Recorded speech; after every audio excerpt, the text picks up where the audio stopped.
Good morning, good afternoon. Glad to see folks here today for building a future-proof transformation office. We're going to give just a couple minutes for people to gather, but while we're waiting, if you wouldn't mind, just drop your location into the chat. Let me know where you're calling from. I'm always curious. I'm in Portland, Oregon today, home base. Iris in New York. Hello. Alexis in Seattle. Hey, Alexis, I'm coming up to Seattle tomorrow. We've got a ECLC happy hour up there, so if you're not already attending, ping me and I'll let you know where we're going to meet up. Normal, Illinois, Chicago, Newfoundland, Charlotte. Oh wow, Sacramento, Connecticut, Westport. Hello, everybody. Salem, Gene, you're just down the road from me. Hillsborough as well. Martin. Hi from Las Vegas. I'm planning a road trip through Las Vegas with my eldest, heading back to college in Phoenix in August. So never done the Las Vegas road trip with one of my kids before, so this will be a new experience for me. Hi to Toronto. Toronto twice. Good to see you. Karina from Romania. All right, you've got the long distance award right now. Glad to see you. I just got back, not from Romania, but from the Dolomites, so just a little bit north and west. Beautiful country. North Carolina, Ontario. Wonderful. All right, well, I think we'll get going. We've got a good quorum. There's more folks that are going to be trickling in. So first, for those of you that don't know me, let me introduce myself. I'm Aric Wood. I'm the Chief Strategy of Tigerhall. Tigerhall is a platform that actually supports transformation offices. So happy to talk a little bit about this topic and also through the context of technology and how Tigerhall might support it. Prior to Tigerhall, I have worked both in strategy making at Bain and Company, where I started my career, strategy execution in organizations, mostly in the tech space, most notably Intuit, where I've had the opportunity to do what a lot of us as change makers have done, which is standing up strategy and trying to activate change inside of a large organization.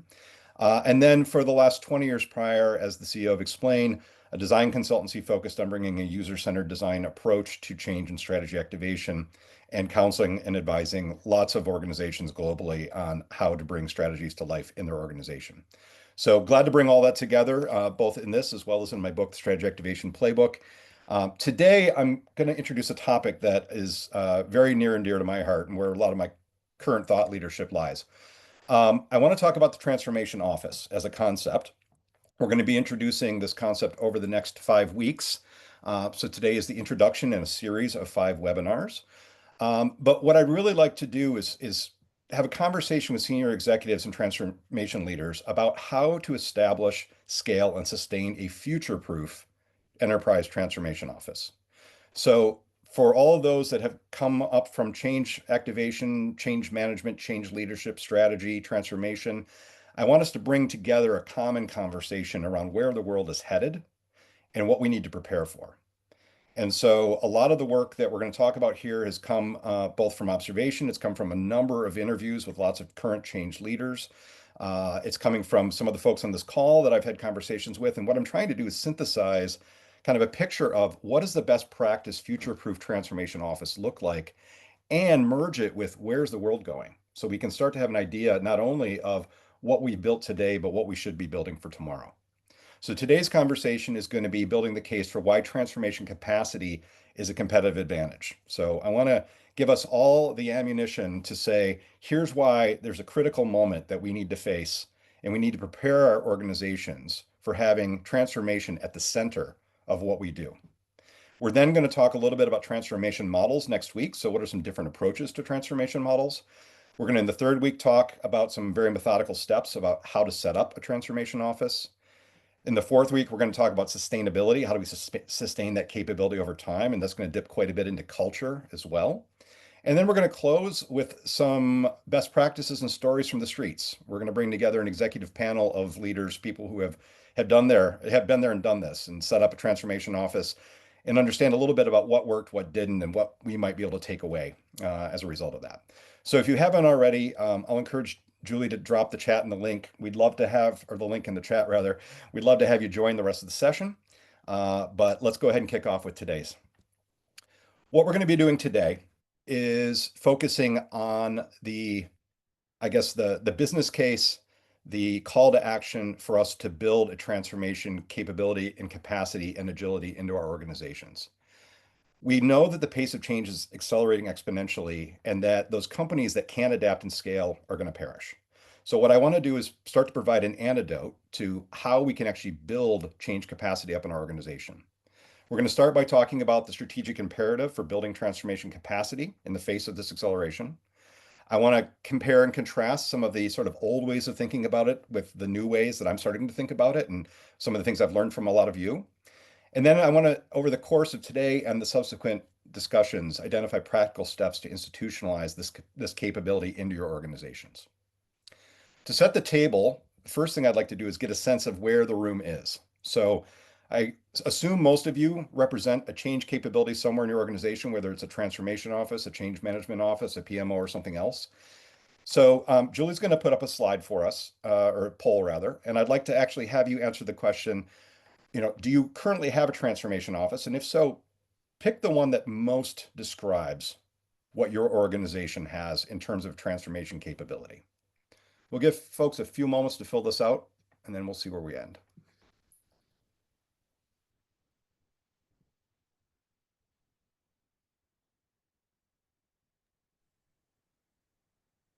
Almost there. I'm gonna give people a few more seconds.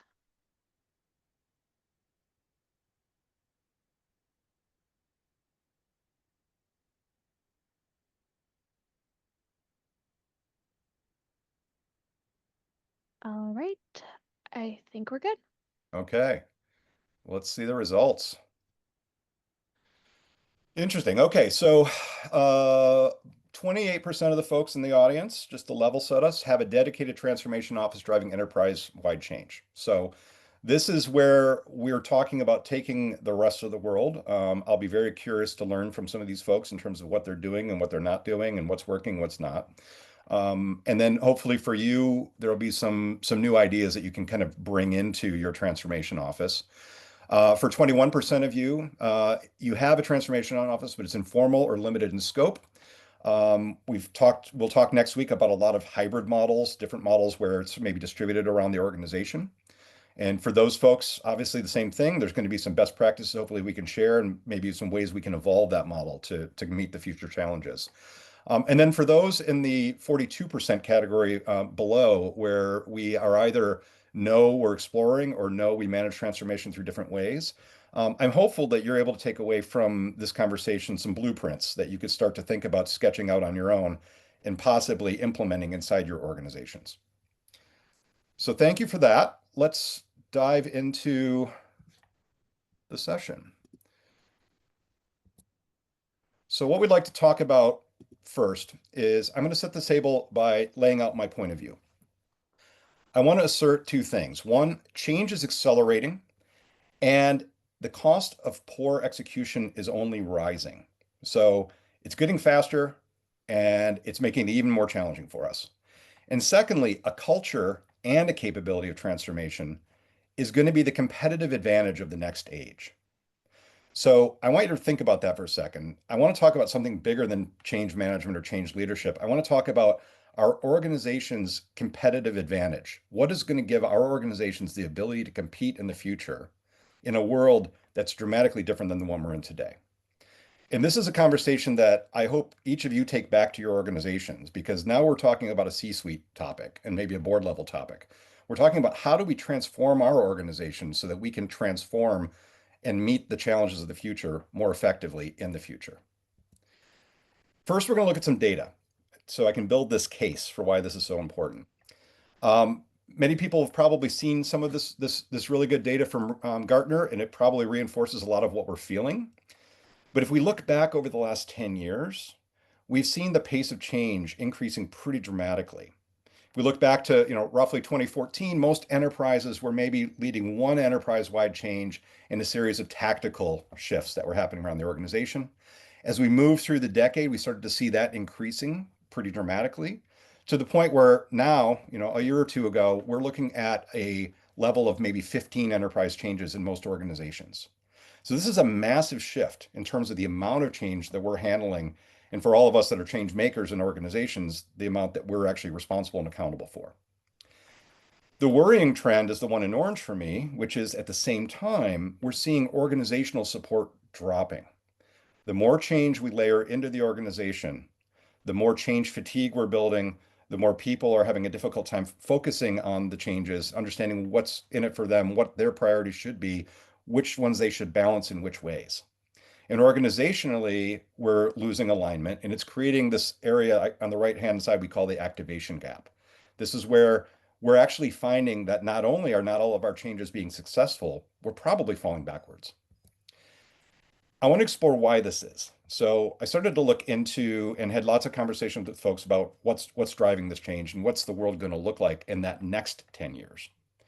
So we're going to start by looking at Moore's law. So what's driving the pace of change? Well, we know technology is one of the biggest and most significant drivers of the pace of change in our world, right? As society, as technology evolves, we continue to innovate, make breakthroughs, they build upon one another, and they drive the wheel and the pace of change. Our friend Gordon Moore, who is the co-founder of Intel, first I observed something that we call Moore's law that helped define this, right? He observed in 1965 that it seems that we can double the number of transistors on a chip every 2 years with a minimal investment. And what that translated into is what we now commonly understand as Moore's law, which is that compute capacity, by virtue of that same math, will double every 2 years. By and large, that was true for the last 50 years. So for the last 5 decades, we've seen basically a linear amount of predictable change. We're going to, every 2 years, double our compute capacity. That's going to double our capacity as a society to move forward, make advancements, make innovations.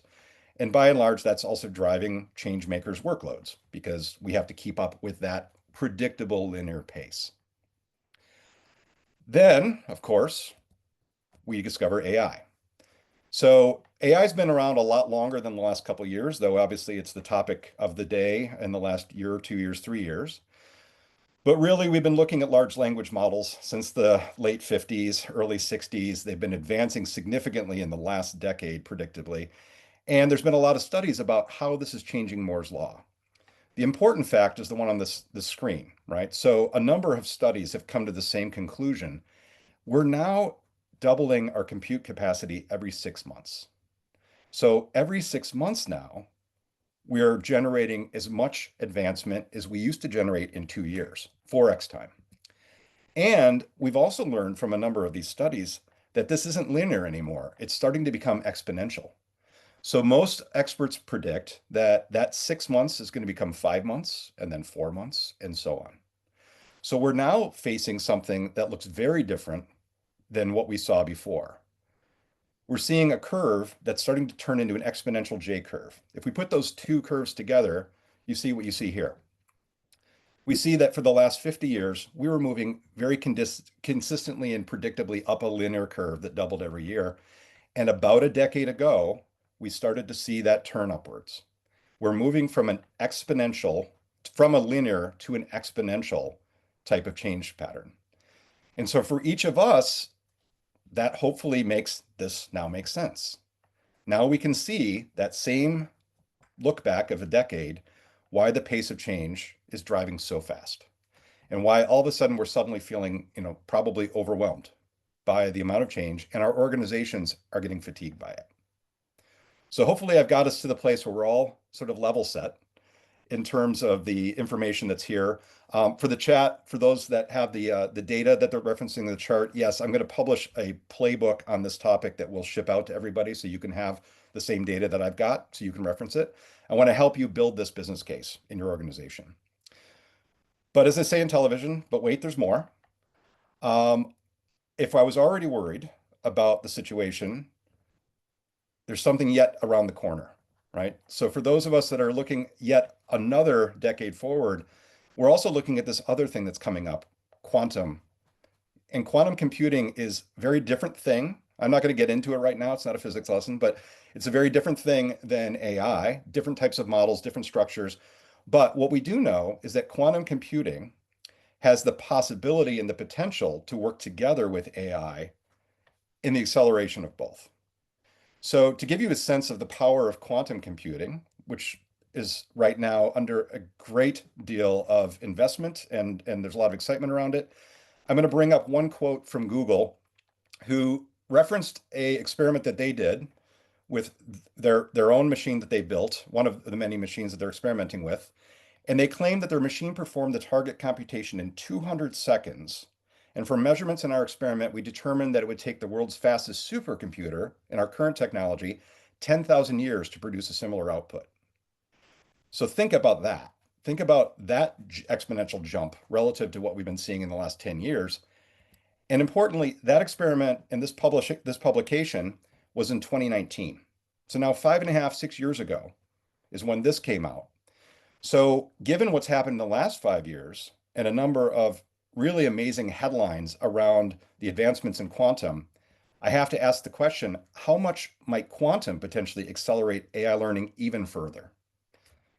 So now we've got you to a place where hopefully you're feeling what I'm feeling. I'm feeling the pressure of change, right? We're looking at a completely new world ahead of us. And it should be both scary, but also very exciting for change makers because it's putting our capabilities right at the center of the world that we're walking into.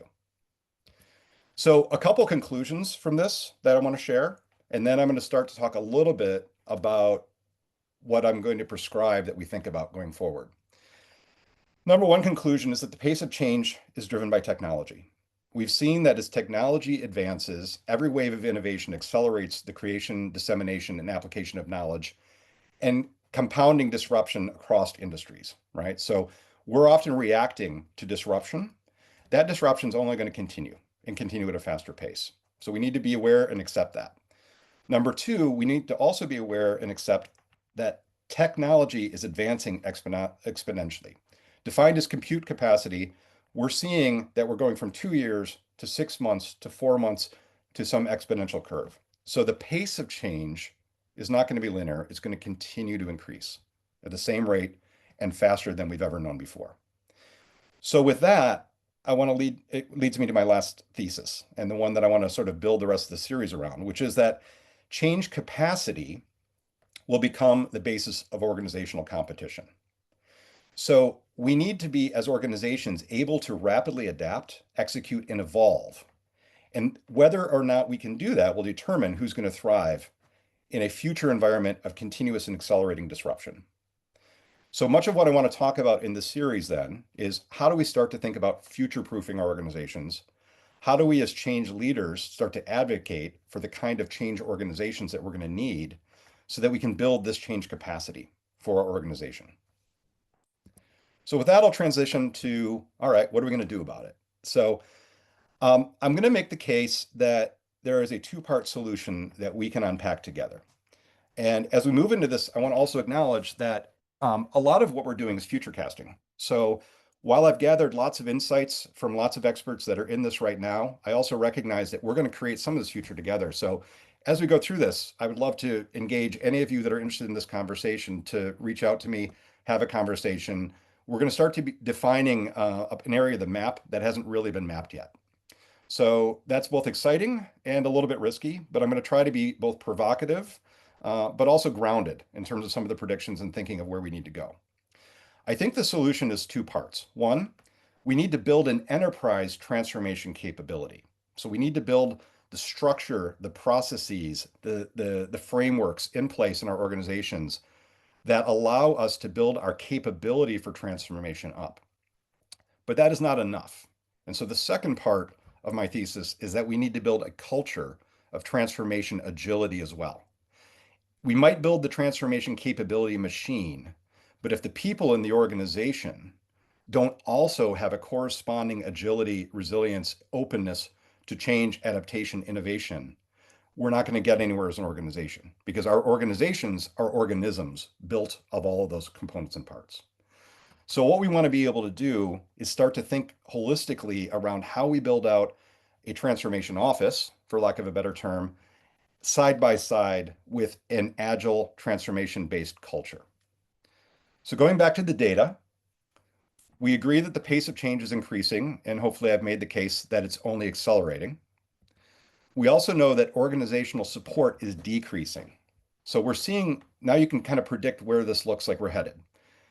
We're going to a place where potentially we're going to get even less effective at change if we keep doing it the way we're doing it today. We know from lots of studies that in the current state, 70 to 80% of major transformation initiatives fail. It's been a much bandied about fact. Now let's futurecast and say, well, then if that's the case, how can we afford to not invest in a superior transformation capability to meet the future state? We need to reverse that trend, that downward trend that we're seeing. We need to increase our capability to make change successfully. And we're at a fork in the road right now. So, what I want to do is invite you to join me in this conversation. And after this webinar, hopefully take this to your C suite, to your leadership, and start this conversation as well. Because I do believe we're at that fork in the road right now, based on where we're headed. So, to give us a little bit of a roadmap or a blueprint of what we can do, I assert that change capacity is what we need to be focusing on. The conversation I want to have with the C suite is this. We as an organization need to increase our volume or bandwidth that an organization has to absorb and execute change. That's my definition of change capacity. If our organization has a higher volume or bandwidth to absorb and execute change than our competitors, we're going to be more successful. We're going to move more quickly. We're going to be more agile. We're going to be able to both react and anticipate where things are headed and get there more quickly. If we don't increase our change capacity as an organization, we're going to be the laggards. We're going to be the ones that aren't keeping up. So fundamentally, we need to build change capacity. And I think it's going to become, I think this will be proven true, it'll become the basis of organizational competition in the future. Because ultimately, the ability to rapidly adapt, execute, and evolve will determine who's going to thrive in this continuous disruption environment that we're entering into.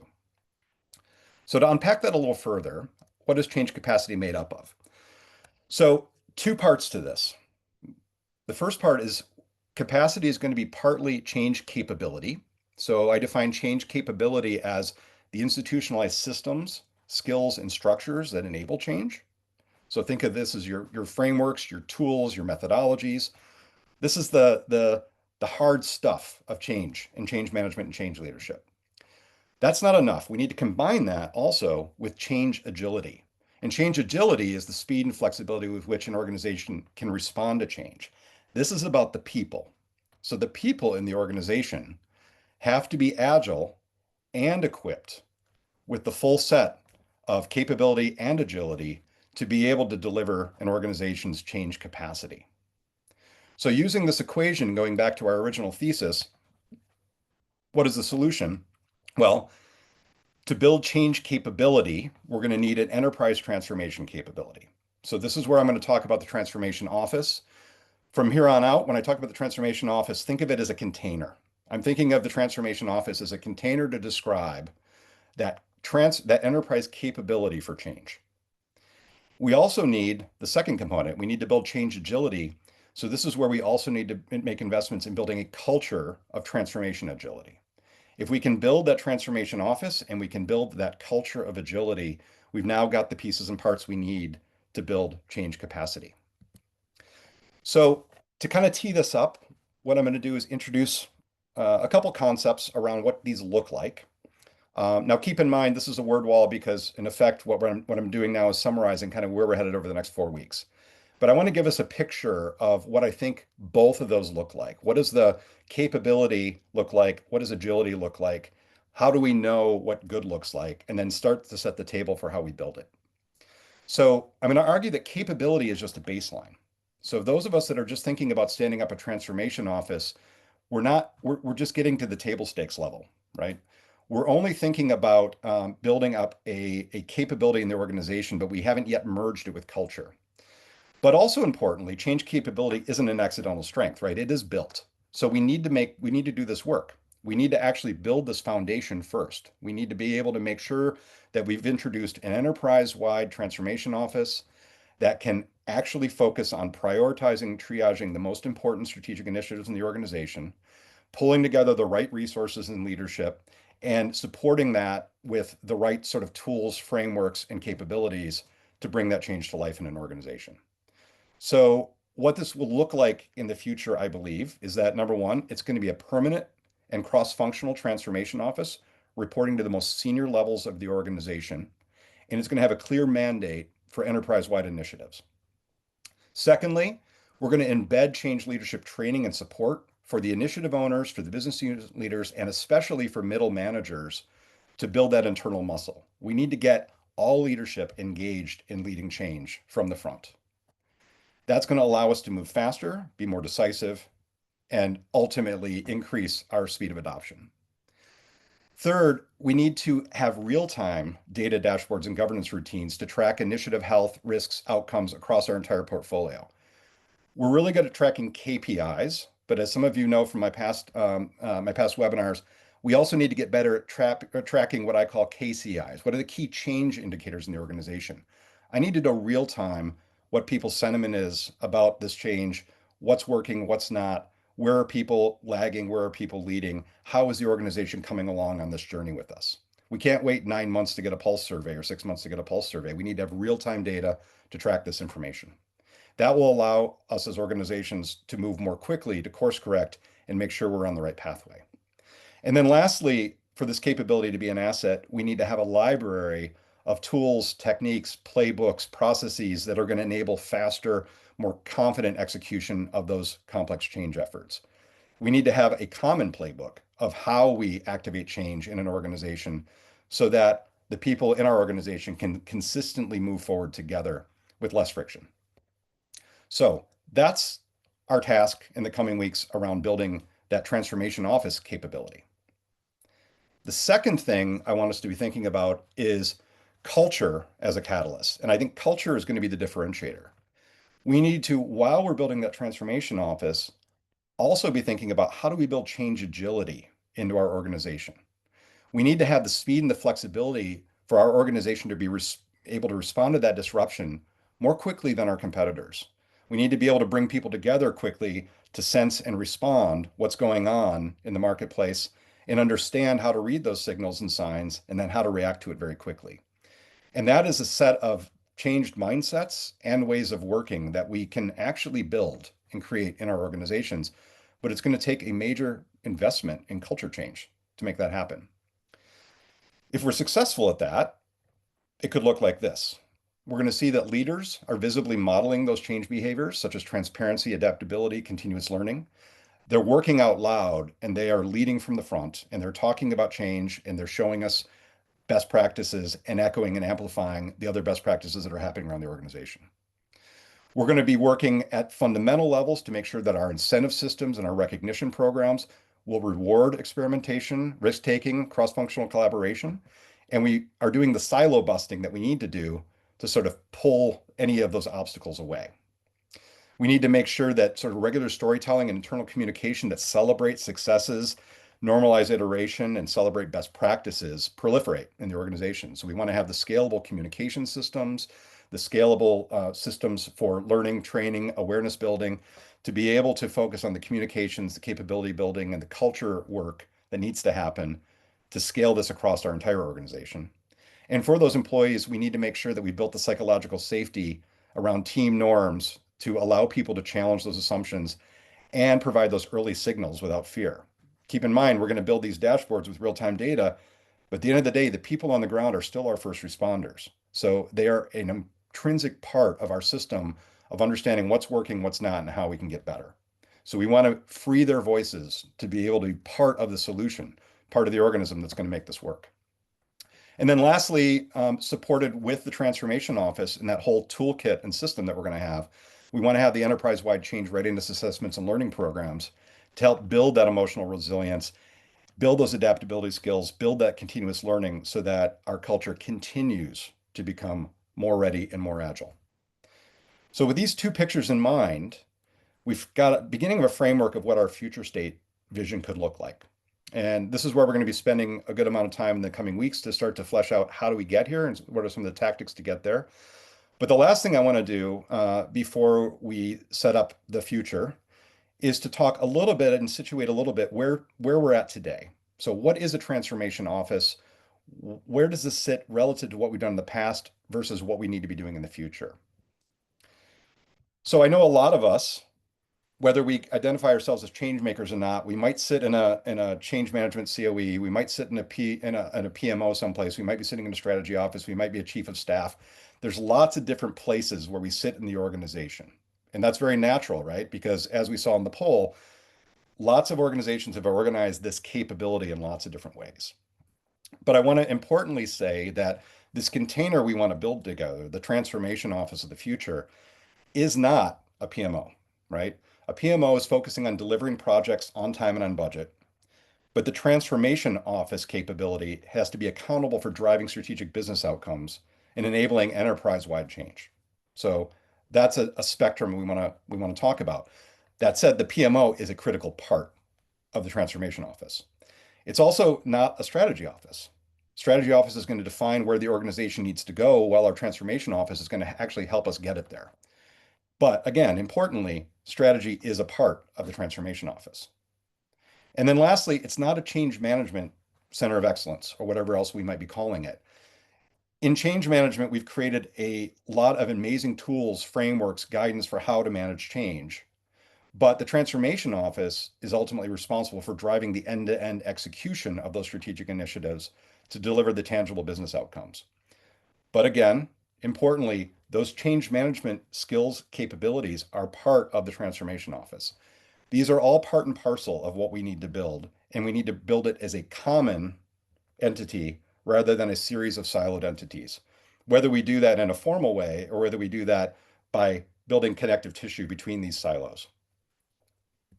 So, with that said, what does that future transformation office look like? Well, if we're effective at bringing together those resources, stitching together those capabilities, bringing those people together in cross collaboration, we would now have an entity that is capable of aligning, orchestrating, and accelerating enterprise-wide change. I'm going to argue that that's the mission for our transformation office of the future. We want to be able to align, number one. So we have to ensure that every initiative in the organization, every team, every resource is connected back to the organization's strategic priorities. What is the vision of the organization? What are the strategic priorities we have? What are the key transformations that we need to lead to realize that future state? There's certainly going to be lots of change below that line that doesn't meet that criteria, right? We're going to continue to do tactical changes. We're going to continue to do departmental changes. But the transformation offices, the water that it's swimming in, is around how do we align the strategic initiatives with the work we're doing in the organization to realize them. So we want to do that alignment job first. Secondly, the transformation office needs to be the orchestrator. We need to build that connective tissue between those silos, between those functions, between those geographies, to eliminate those silos, to do the silo busting we need to start to be able to effectively manage the interdependencies and start to drive collective effort and a cohesive effort to realize those outcomes. So the transformation office's job is really largely to network, build connective tissue, bring the right forces together so we can concentrate our force to create change in the organization. And then lastly, I think it's part of the mission of the transformation office also to accelerate change. So if we do our jobs correctly, because we've got the real-time data to understand what's happening in the organization, because we've got the right toolkits and capabilities that we can transfer across the organization, because we've got executive support and leadership, we can now remove the obstacles that we're encountering. We can streamline the decision making. We can provide the focus support tools, frameworks to help build a more effective, more agile, and a more responsive organization and support the change makers in our organization to be successful. If we do that relative to our peers, we're going to actually accelerate results. So this is going to be the topic of our next couple of weeks.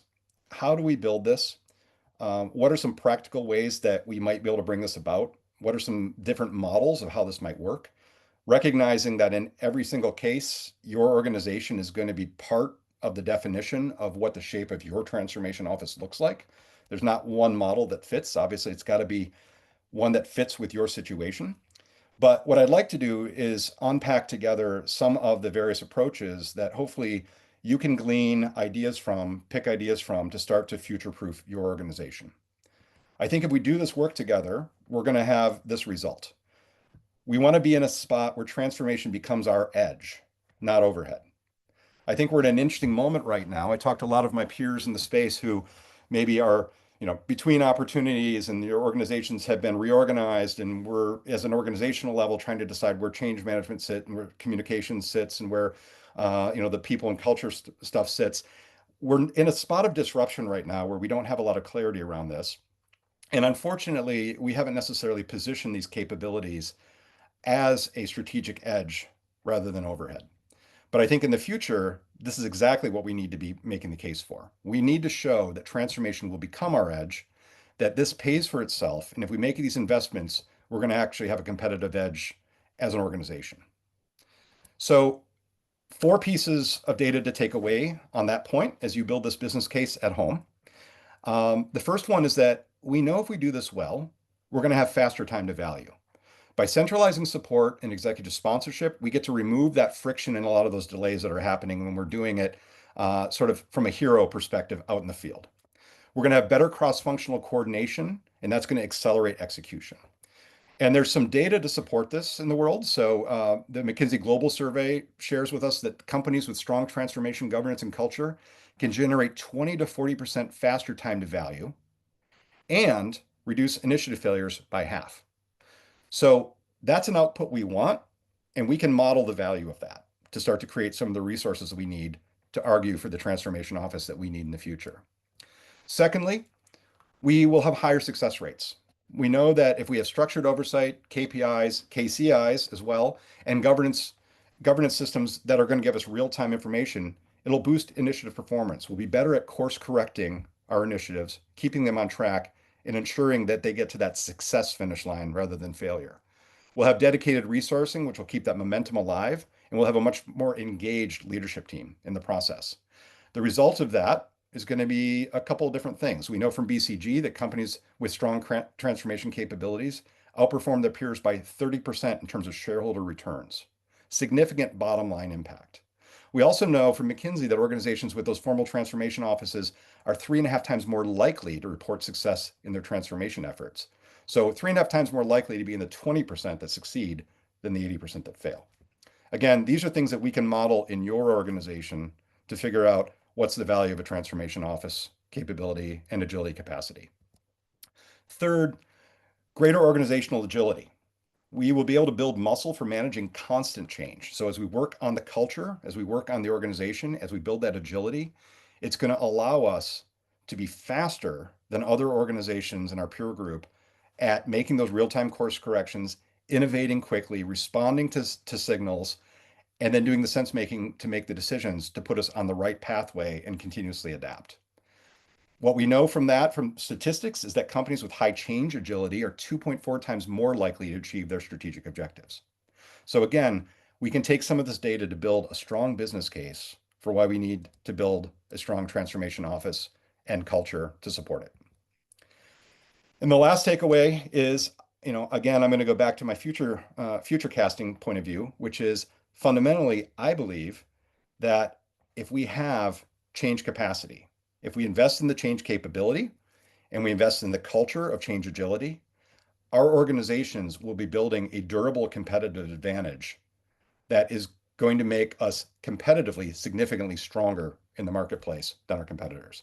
This is a C-suite conversation that we need to have, because if you go back to the data we looked at and you look at where the road ahead of us leads, it leads to a place where the organizations that can navigate change faster and better than others are the ones that are going to succeed.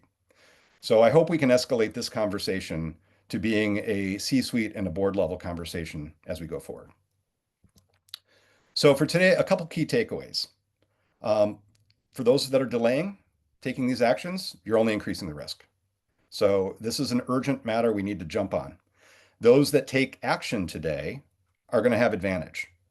We know that the pace of change is only increasing. So making these moves earlier, making these business cases sooner is going to make us stronger faster. We need to invest now, not later. If we invest early, we're going to be able to build that transformation capability before it's urgently needed. And I would argue, and based on some of the data and results I've shared with you, that a transformation office can pay for itself through at least accelerated ROI and avoided failure, if not a number of other metrics. So we should be able to build the business case to do this. Lastly, there's also outside pressure that we can rely on. So we're starting to see more and more chatter from boards, more and more chatter from stakeholder groups about the fact that an organization's change agility is sometimes one of its more important competitive advantages, and that we're not doing this work. So we're starting to also be accountable to boards and shareholders to make this happen. But the good news is they're on our side in terms of building this business case.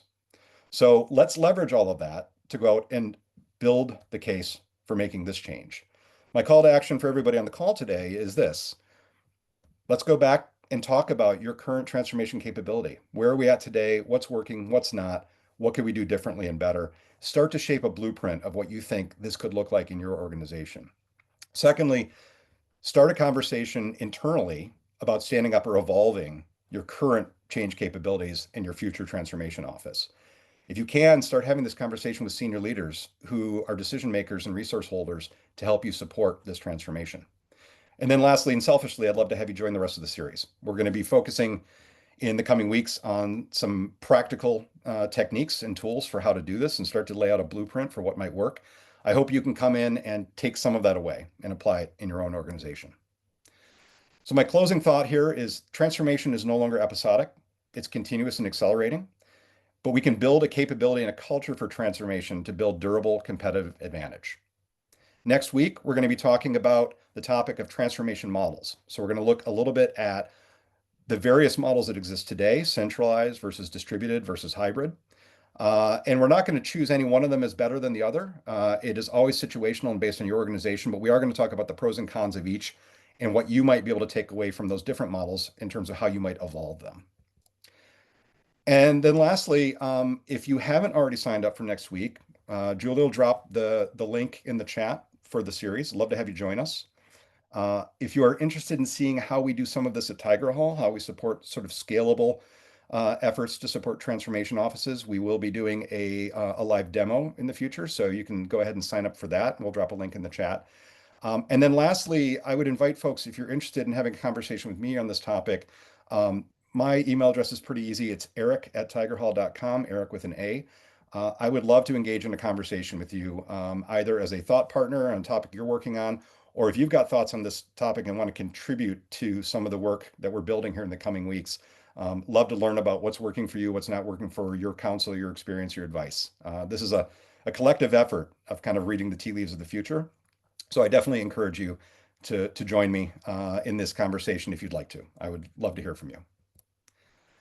With that, Julie, I think we've got time for probably 2 or 3 questions, if there's any top of mind questions that people would like to address today.